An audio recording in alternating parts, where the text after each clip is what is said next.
let's take a look at how we can create a menu that resembles the Persona series. All right, now the reason I specifically say the Persona series is because, as you see, we have Persona 5. If we were to take a look here, we can see when you select a new item or a different option in the menu, we can see it jumps out and it's, I guess you could say, rendered in front of everything else.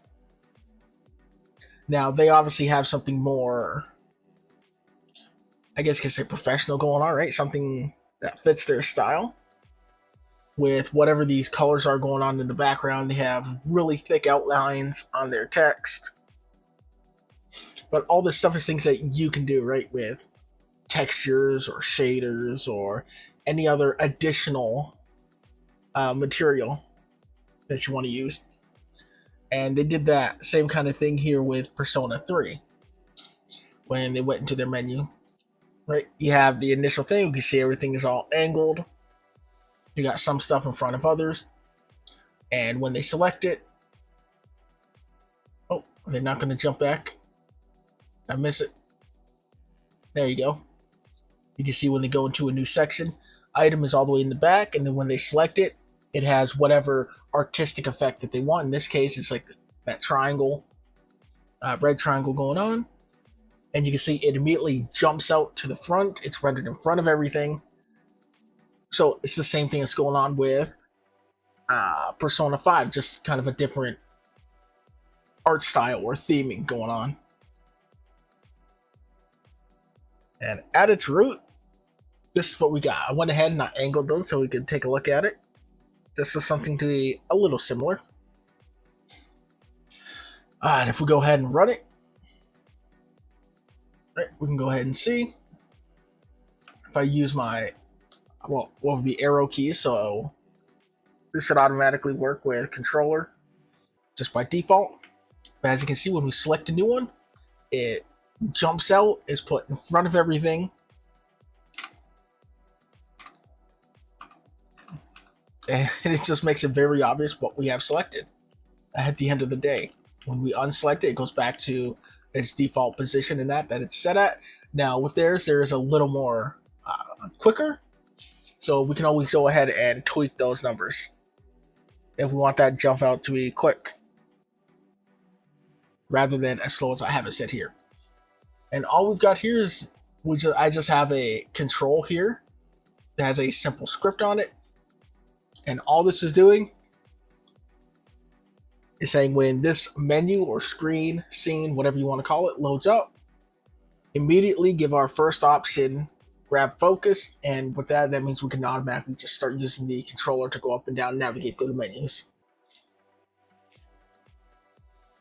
Now, I did come into my buttons, and I did come on down to the focus section, and I manually assigned the top and bottom neighbor myself. That way I know exactly what I'm going to when I press up and down. Now, this was working for the most part for me out of the box. However, for whatever reason, it was skipping items, so I just came into here and I set them all up manually. Not a big deal, it just takes a little bit of extra time. But there's nothing fancy going on. These are just regular buttons, and I just flatten them out so we cannot see the background box. That way we just have the text. And again, you can use a texture button and use whatever images you wanted if you wanted to go that route. And I just added the outline on the text. So if we wanted something closer to that other persona, we could come down here and what's it under?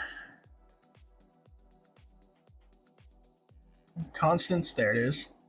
So for example, we come down here and be like, 36, right? Even that's not big enough. 48, right? We can start getting something that's closer to what we're seeing in that other Persona game.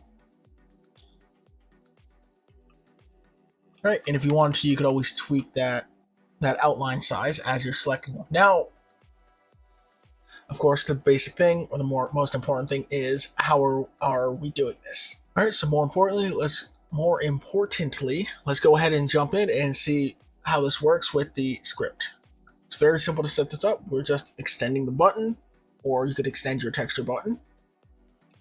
I have the focus push X, and what this is going to do, this is going to allow our button to jump out. Now I've got it set to 10, but you could have it set to something much higher. I'll use 50 to be dramatic, and you can see just how much that is jumping out now visually. All right, so you can go ahead and set that to something if you wanted. I left it with 10. Now we just have that small pop out. Focus scale, so this is how much it's going to zoom in and enlarge to give us that popping effect.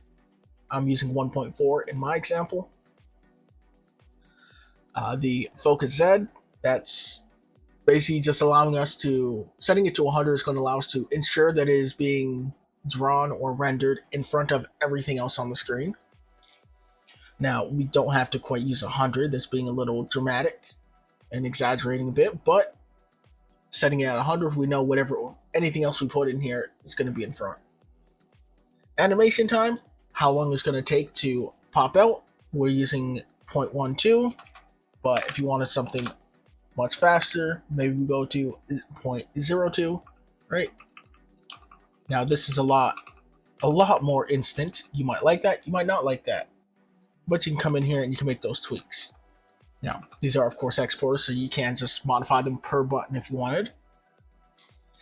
I have some base options here, the base position, scale, and rotation, as well as our tween node that we'll be using. And in the ready, we're just going to go ahead and set the focus to all, connect our signals, and set our beginning position, scale, and rotation so that we can return to that. We've set our pivot offset. And here we go. So on focus entered, we're setting the Z index to the focus Z. So we're just jumping this in front of everything. We're getting the parent and we're just adjusting the, we're moving child, right? We're just moving ourselves a bit. We can kill the tween just in case there is something playing, which there really shouldn't be. And we'll come in, tween, create tween. We're setting these parallels so that all three of these animations happen at the same time, rather than happening one after another. And I'm just setting the trans and ease. You can set these to whatever you want. I'll expand this to make this easier. And we're just tweening some properties. The position, base position, plus our vector 2 of our focus push X, right? That way we can move it over. And the animation time. We're tweening another property, the scale, and it says base scale times our focus scale. So base scale is going to be by default 1, and multiply this by however much we want to zoom in. In my case, what was it, 40%, 1.4. And the animation time, and the last one we have is our rotation degrees. So I'm just straightening out the button once we have it selected. And on focus exit, we just do the reverse. So the Z index goes to 0. Kill the tween in case there's something playing. Again, set the trans and ease. Modify or tween the position, scale, and rotation back to their base values. And our kill tween just checks if there is a tween. Kill it. As simple as that. And that's all you really need to do in order to set this up.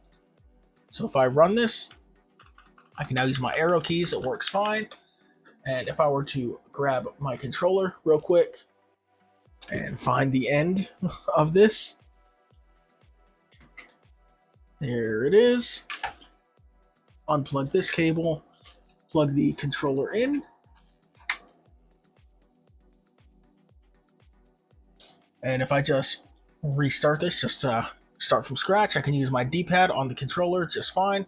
Now it's jumping a lot in my case, so I might want to make some slight tweaks to this. But The point is, it's working.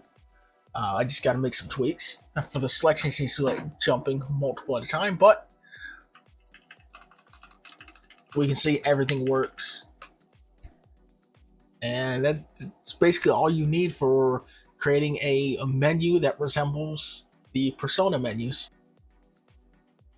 Oh, and just before I let you go, just show you here, just a little bit of setup, and we can see we're working perfectly fine with a D-pad for the controller now. Oh, I got a little bit of a jump every now and then, so it just needs a little more tweaking, but for the most part, you can see it's working perfectly fine now.